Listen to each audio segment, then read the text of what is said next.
Well, ceasefire talks are underway in Sudan.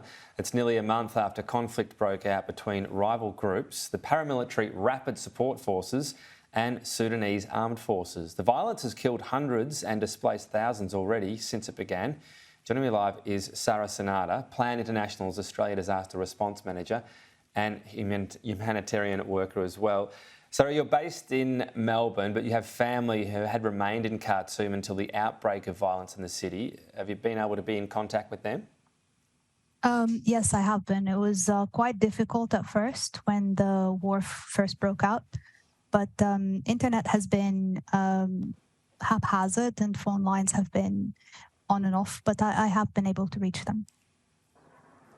How's daily life at the moment? Is there any semblance of normalcy? I know there's been some ceasefire moments. Are people able to get on with their lives at all, or is it just right now in the throes of this conflict? Well, not a single ceasefire has been quite upheld by either of the warring parties. Since the beginning of the war, we've been hearing about ceasefires, but there's also been a lot of people getting killed during those hours of ceasefires because they were all very unreal. Life in Sudan right now is full of a lot of uncertainty and a lot of fear and insecurity, especially in specific parts of the country. Some parts more than the rest, but pretty much the whole country is at war right now.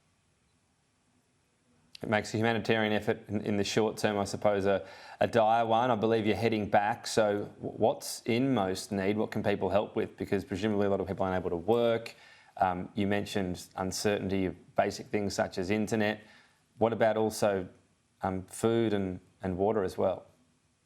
So since the war started on April 15th, it's been, life has entirely stopped. The country is completely paralyzed. No one goes to work. Most supermarkets are closed. Food supplies are depleting in the whole country because there's nothing coming in, no imports whatsoever.